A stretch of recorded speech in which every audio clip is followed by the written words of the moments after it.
Hello friends, तो आज हम लोग सॉल्व करेंगे डीसी पांडे सॉल्यूशंस का check point 1.1 of the electrostat chapter. सबसे पहला क्वेश्चन क्या बोल रहा है, one metallic sphere A is given positive charge whereas another identical metallic sphere B of exactly same mass as of A is given equal amount of negative charge. मतलब एक a body है, एक B body है, दोनों का mass same है, एक पर पॉजिटिव चार्ज है और एक पर नेगेटिव चार्ज है। तो उसके मास के बारे में पूछा है कि अगर ए बॉडी अगर न्यूट्रल थी, बी बॉडी भी न्यूट्रल था, इस पे प्लस आ गया, इस पे माइनस आ गया, तो दोनों बॉडी के मास पे क्या इफेक्ट पड़ेगा। तो यहाँ पे क्लियरली है कि हम किसी भी बॉडी से प्रोटॉन को हटा नहीं सकते हैं, किसी भी बॉडी से हम लोग इलेक्ट्रॉन को ही या फिर डाल सकते हैं या इलेक्ट्रॉन को हटा सकते हैं। तो यहाँ से क्लियरली दिख रहा है कि ए के पास कुछ मास था, इससे मास है भी, और यहाँ से इलेक्ट्रॉन निकाल लिया गया। तो इलेक्ट्रॉन का ऐसे मास नहीं होता, लेकिन कंपैरेटिवली बॉडी ए का मास कम हो जाएगा, बॉडी के पास एक्सेस ऑफ इलेक्ट्रॉन बी के पास है। लेकिन इलेक्ट्रॉन का हम लोग जानते हैं कि जो मास होता है वो बहुत कम होता है प्रोटॉन के कंपैरिजन में। इसी वजह से बी के पास एक्सेस ऑफ इलेक्ट्रॉन है ए के कंपैरिजन में, और ए से इलेक्ट्रॉन को निकाल दिया गया है, क्योंकि प्रोटॉन ए से तो हटाया नहीं जा सकता। ऐसा तो है नहीं कि प्रोटॉन को दे दिया जाए ए पे, ऐसा नहीं पॉसिबल है। ये पॉसिबल है कि इलेक्ट्रॉन को निकाल लो, प्रोटॉन नहीं दे सकते कभी भी किसी बॉडी पे। इसी वजह से बी का जो मास है वो इंक्रीज़ कर जाएगा एज़ कम्पेयर टू ए। तो सेकेंड क्वेश्चन हम लोग आगे बढ़ते हुए देखते हैं।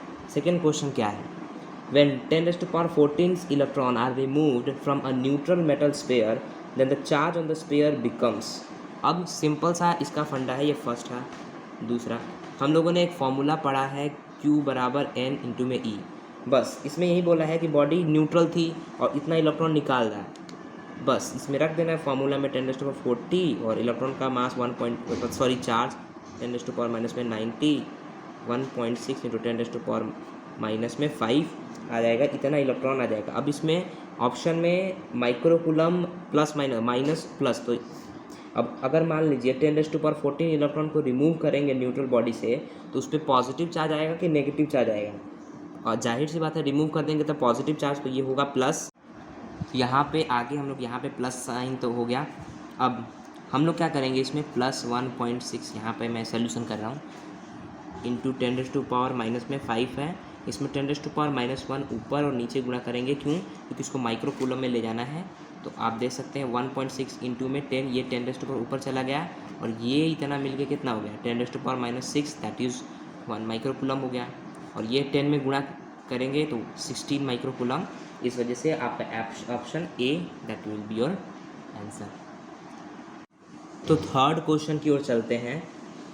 Third question, a conductor has 14.4 into 10⁻⁻19 coulomb positive charge A the conductor has, मतलब कितना इलेक्ट्रॉन पूछा है, कितना एक्सेस में होगा। सिंपल वही फॉर्मूला लगेगा, Q equal to N into में E, एंड बस कितना बोला है, पॉजिटिव चार्ज है, जितना चार्ज बोला है, जो बोला है क्वेश्चन में उसी का फॉर्मूला यूज़ करना है।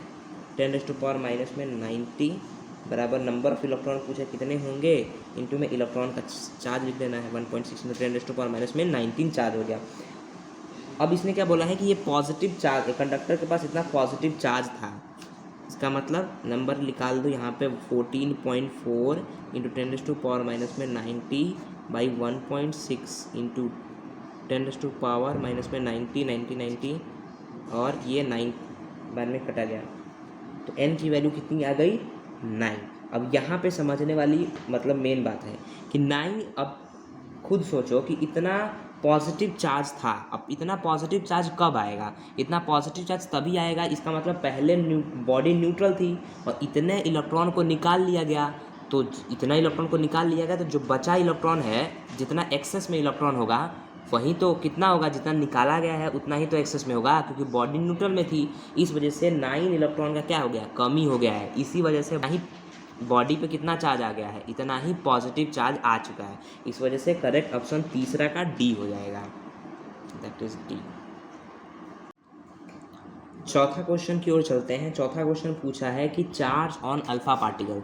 तो सबसे पहले हम लोग ये समझेंगे कि अल्फा पार्टिकल होता क्या है। अल्फा पार्टिकल हम लोग बोलते हैं हीलियम के न्यूक्लियस को अल्फा पार्टिकल बोलते हैं, ठीक है। हीलियम के न्यूक्लियस को, यानी कि He2 पॉजिटिव, इसका मतलब हीलियम के न्यूक्लियस का मतलब है हीलियम के पास 2 इलेक्ट्रॉन है, उसको निकाल लिया गया, जो बचा हुआ उसके न्यूक्लियस में 2 प्रोटॉन है, वहीं इसी को हम लोग इक्विवेलेंट मान लेते हैं अल्फा पार्टिकल के।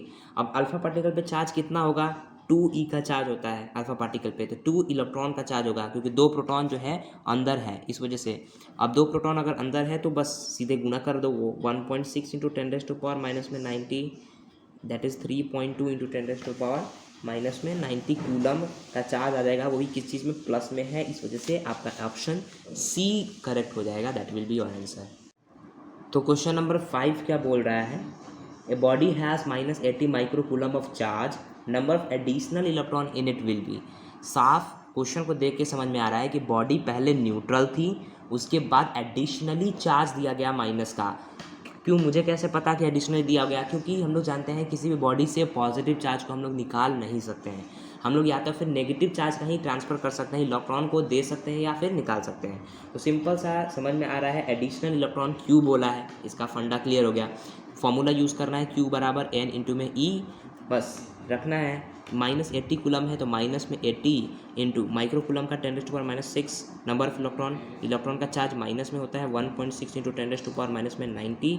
आप साइन के साथ साइन के साथ जा सकते हो या नॉर्मल दिमाग भी लगा सकते हैं आप।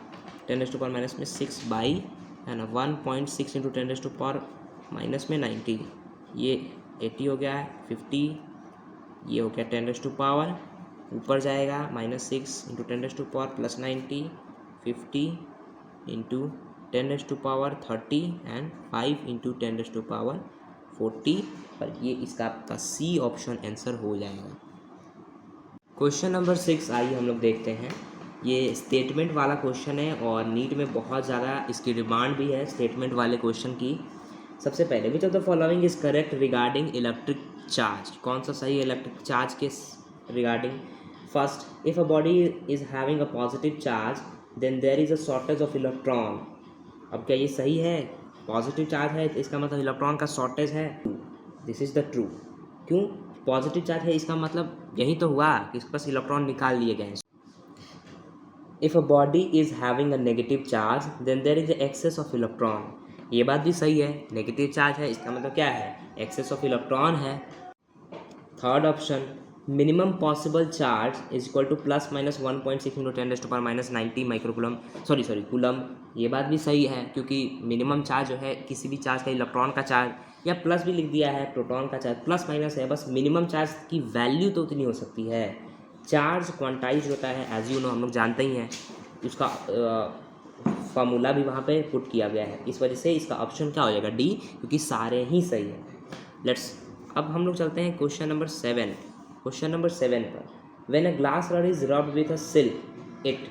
अब यहाँ पे ये जो क्वेश्चन है ये वो एनसीईआरटी के लाइन से उठाए गए हैं। अगर आप एनसीईआरटी पढ़ते हैं इलेक्ट्रोस्टैट के तो उसमें एक डब्बा बना हुआ है कोना में, और उस डब्बे में ऐसा लिखा हुआ है, लेकिन ऐसे क्वेश्चन नीट में आने की बहुत कम चांसेस है। इसका जो मतलब इसका जो आंसर होगा आप डब्बे में से देख लेना, मैं डब्बा प्रोवाइड कर दूंगा बाद में। इसका ऑप्शन हो जाएगा आपके लिए बी, यानी कि गिव्स इलेक्ट्रॉन टू सिल्क। 8वां question number, a comb runs through once dry hair attracts small bit of paper, this is due to. अब यहाँ पे बहुत अच्छा क्वेश्चन है, ये तो नॉर्मल सा इलेक्ट्रोस्टैट या इंडक्शन का कमाल है कि हम लोग जब भी किसी एक बॉडी को दूसरे बॉडी में रब करते हैं तो कहीं ना कहीं चार्ज का ट्रांसफ़र होता है, और चार्ज के ट्रांसफ़र की वजह से ही वो इंडक्शन फिनोमेना के थ्रू अट्रैक्ट होते हैं। इसका सीधा सा चला जाएगा, मतलब कि बेसिकली इंडक्शन होता भी क्या है कि एक बार चार्ज का ट्रांसफ़र हो गया तो इसका मतलब जैसे ही हम अपोजिट चार्ज को ले जाएंगे, आप सेम लाइक चार्ज को भी ले जाते हैं, तो कहीं ना कहीं चार्ज का पोलराइजेशन होता है लाइक और मतलब कि अट्रैक्ट और रिपेल करने के लिए। तो इसका सीधा सा आंसर चला जाएगा the atom C, that the atom in the paper get polarized by the charged comb. ये तो सिंपल सा आंसर है, और ये फिनोमेना किस चीज़ का है, इंडक्शन का। 9th नंबर क्वेश्चन क्या बोल रहा है उसके बारे में देखते हैं। When a positively charged body is earth, electron from the earth flows into the body, this means the body is, electrons from earth flows in the body। जाहिर सी बात है यहाँ पे इलेक्ट्रॉन का फ्लो इस वजह से हो पा रहा है कि क्योंकि there is a potential difference between the body and the earth. हम लोग जानते हैं कि अर्थ का जो पोटेंशियल होता है जीरो होता है, ऑब्वियस सी बात है कि पोटेंशियल डिफरेंस कब होगा, पोटेंशियल डिफरेंस आएगा, इस वजह से ये लोग क्या करेंगे, पोटेंशियल को इक्वलाइज करने के लिए चार्ज का ट्रांसफरिंग करेंगे, और चार्ज का ट्रांसफ़र ऐसे होगा कि दोनों बॉडी का पोटेंशियल इक्वल हो जाए। इस वजह से वो क्या करेंगे कि जितना पॉजिटिव चार्ज है उतना इलेक्ट्रॉन जो है वो अर्थ से जाएगा, उसको न्यूट्रलाइज कर देगा, क्योंकि अर्थ भी न्यूट्रल, वो भी न्यूट्रल, पोटेंशियल बराबर। इस वजह से तो ये बोला ही है कि पहले से ही पॉजिटिव चार्ज था, तो इसका पॉजिटिव चार्ज ऑलरेडी दिया हुआ है। आई थिंक क्वेश्चन में एरर दे रखा है, इसको पॉजिटिवली चार्ज ना लिखने की जगह पर बॉडी लिखना चाहिए था, लेकिन ये क्वेश्चन में ही बता दिया है कि ये बॉडी पहले से ही पॉजिटिवली चार्ज थी, तो इसका ऑप्शन चला जाएगा बी। हालांकि इस बुक में इसका सॉल्यूशन ए दे रखा है, लेकिन इसका आंसर बी होगा। 10वां नंबर क्वेश्चन क्या बोल रहा है, consider a neutral conducting sphere, a positive point charge is placed outside the sphere, the net charge on the sphere is. हाँ, तो इसका बहुत सारे ऑप्शन दे रखा है। इसका मतलब क्या है कि एक न्यूट्रल कंडक्टिंग स्फीयर है, जो न्यूट्रल है, कोई चार्ज नहीं है, positive point charge is placed outside the sphere, एक पॉजिटिव मान लीजिए रखा गया है आउटसाइड द स्फीयर। अब आप सोचिए इसमें क्या नेट चार्ज कितना क्रिएट होगा, जीरो। इसका नेट चार्ज जीरो होने का कारण क्या है, जीरो होने का कारण क्या है, क्योंकि यहाँ पे फिनोमेना होगा इंडक्शन। ये पॉजिटिव चार्ज की वजह से यहाँ पे नेगेटिव इलेक्ट्रॉन इकट्ठा तो हो जाएंगे, negative negative negative negative charge इकट्ठा तो हो जाएंगे, इधर पॉजिटिव रिपल्शन की वजह से पॉजिटिव हो जाएगा, लेकिन इकट्ठा हो जाएंगे, लेकिन फिर भी इस पूरे मटेरियल को इसमें सटाया थोड़े गया है कि चार्ज का ट्रांसफ़र हो। इस वजह से यहाँ पे जो फिनोमेना होगा वो इंडक्शन का फिनोमेना होगा, और इस वजह से इस वाले बॉडी पर जो नेट चार्ज होगा वो जीरो का ही होगा। एक एनसीईआरटी में एक क्वेश्चन दे रखा है कि क्या जहाँ पे ये जो बॉडी है, मान लो ये एक बॉडी है, यहाँ पे प्लस चार्ज लगा है, और इसके वजह से जो नेगेटिव चार्ज का इंडक्शन वाला फिनोमेना हुआ, यानी कि पोलराइजेशन का फिनोमेना हुआ, क्या जितने भी इसमें चार्ज है वो सारे चार्ज अलग अलग हो जाते हैं। मान लीजिए इसमें 50 इलेक्ट्रॉन और 50 प्रोटॉन है, तो 50 इलेक्ट्रॉन 50 प्रोटॉन अलग हो जाते हैं, तो ऐसा नहीं होता है। एनसीईआरटी में साफ लिखी है, क्योंकि अगर जहाँ पे प्रोटॉन इलेक्ट्रॉन इकट्ठा होंगे इन सब में रिपल्शन भी होगा, तो ऐसा नहीं है कि 50 इलेक्ट्रॉन 50 प्रोटॉन इकट्ठा हो जाएंगे इंडक्शन के फिनोमेना की वजह से। कुछ इलेक्ट्रॉन यहाँ पे इकट्ठा होंगे इस बहुत बड़े चार्ज की वजह से, तो कुछ इलेक्ट्रॉन जो है इतने ग्रुप में जो इलेक्ट्रॉन है उसकी वजह से रिपेल भी हो जाएंगे।